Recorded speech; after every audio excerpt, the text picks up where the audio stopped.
A grave racial injustice was committed against 13-year-old Christopher Kapessa when the British criminal justice system decided not to prosecute Jaden Pugh, a 14-year-old white boy, for unlawfully killing Christopher about 4 years ago, on the premise that it would not be in the public interest to prosecute Jaden.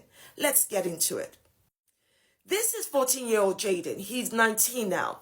When the British criminal justice system says not in the public interest, it is code to remind us that the system was not created to protect and serve black children like Christopher. It was created to protect and serve white children like Jaden. We know for a fact that if Christopher had been the one who had unlawfully killed Jaden, Christopher would have been adultified, criminalized, and incarcerated. But it's always a different standard when it comes to the white race.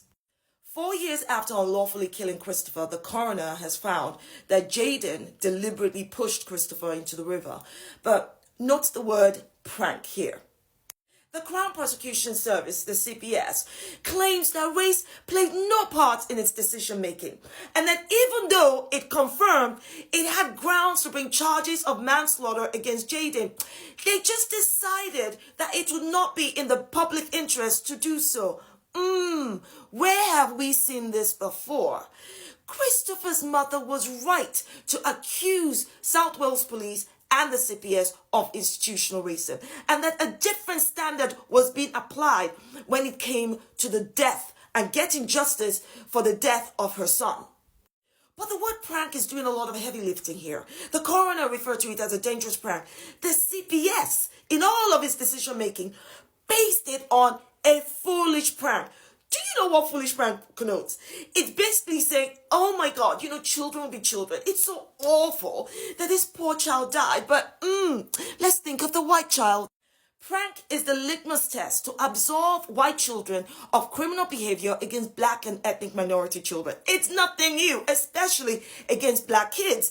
It dates way back to the transatlantic slavery era, to the colonial era. We have seen it before. It's a white supremacist ideology mindset in which the criminal behavior of white children is reduced to, oh my goodness, it's just a foolish prank. While if there had been a black child that committed the same crime, they would have been adultified and treated as a criminal. Christopher's mother fought for justice. She sought a judicial review on the CPS's decision not to prosecute. It went to the High Court, and the High Court upheld the CPS's decision not to prosecute. In fact, these are the considerations they said they factored in when deciding the CPS was right. Let's look at it. The first one, the age of the suspect. So that's the age of Jaden, but not the age of the victim, Christopher. That there was a lack of premeditation. Jaden was not being accused of murder. It was of a lawful killing. Don't tell me that people cannot be prosecuted for killing simply because they did not premeditate it. That makes no sense. And then the lack of previous convictions or cautions. And the detrimental effect on the suspect's future. Not the permanent effect that Christopher will have no future, but let's think about Jaden's prospects in the future. And they added, and the unlikely nature of repeat offending. And you know this because he's unlikely to repeat because he's white. Do you know that these considerations will only make sense at the point of sentencing a perpetrator for the crime they've committed, but not at the point of whether or not to prosecute him? How is that lawful? How is that fair? How is that just? This is basically the British criminal justice system saying to Christopher's family, Christopher's life does not matter. Jaden Pugh's life matters more than Christopher's life.